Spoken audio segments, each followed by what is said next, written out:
Good morning, it's September 23rd, and this is To My Liberal Friends.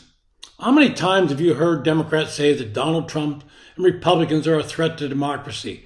I hear it over and over. Well, this past week, the Teamsters union announced they would not endorse either candidate for president this year. And this brought out a lot of Democrats denouncing the union leadership for not having the courage to endorse a Democratic candidate. But the news has been reporting that the rank and file membership of the Teamsters union voted overwhelmingly to support Donald Trump. Would that not suggest that the union leadership should have followed the Democratic vote and endorsed Donald Trump? Isn't that what democracy is about? Well, Congresswoman Alexandria Ocasio-Cortez, AOC, said she was disappointed with the president of the Teamsters Union, Sean O'Brien. She blasted him for having the audacity to speak at the Republican convention. Wow, think about that, a union leader speaking at the Republican convention, but a Democratic congressman thinks that is just wrong. Her fellow progressive, Pramila Jayapal, Democrat from Washington, criticized O'Brien for his decision not to endorse Harris. Congressman James McGovern, that Democrat from Massachusetts, said that Harris deserved the endorsement, that the average Teamster was misinformed about Donald Trump. Again, this is the thinking that bothers me, that they're misinformed. They need to listen to us. I have to assume that these Democrats don't believe in democracy when the members of a union strongly vote for a candidate they don't like. They're supposed to just fall in line and support the Democrat in the race. Imagine being told you're misinformed by some politician. The Harris campaign itself has been downplaying the snub from one of the largest unions in the country. Instead, they point out that some of the locals broke with the leadership of the union and backed Harris. Now, this may be true, but it's papering over some serious problems that Harris has with working class voters, whether they're part of a union or not. Prior to getting out of the race, it appeared that Biden had the support of the union membership by 47% to 36%. It's a problem that might spell long-term issues for Democrats in general. The erosion of support in a working class people shows up in other polling.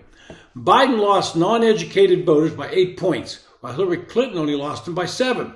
The average recent polls show Harris losing this key voting bloc by 12 points. And this is important because Democrats rely on the blue wall in Midwestern states like Pennsylvania, Michigan, Wisconsin. This helped them get victories in 2020 and 2022. But today, the Democratic Party seems to be made up of professional class voters. Read that white liberal elites and minority voters. You can see this in the economic message that Harris puts out in the campaign trail. Biden talked a lot about manufacturing and industrial policy, but Harris focuses on issues that appeal to those in this professional class, things like child tax credit, helping new homeowners and other professionals start new businesses. When it comes to jobs, Harris likes to make a big statement about the Biden-Harris team creating 1.5 million jobs, including 800,000 manufacturing jobs. But this claim gets a bit shredded when you consider how many of those jobs would be considered bounce-back jobs. These were the jobs lost when the administration closed the government, led by Biden, forced business to close during the pandemic. As these businesses reopened, they rehired people to fill the positions. The bulk of them former employees who had been furloughed. So can you really call them new jobs created? I don't think so. In the 2016 campaign, Trump was able to flip the political paradigm. He brought the working class voters into his camp. And they've remained there, and this worries many down-ballot Democrats who rely on those votes to win elections.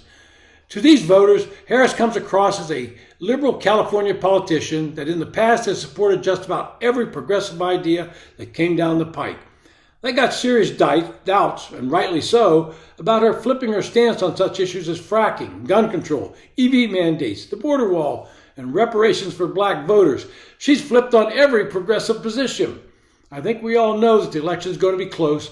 Losing this block of votes might actually be the deciding ones in those key Midwestern states. This has been To My Liberal Friends. I appreciate your listening. If you're on YouTube, hit the subscribe button. If you're listening to me on TikTok, please follow me. Again, thanks for listening.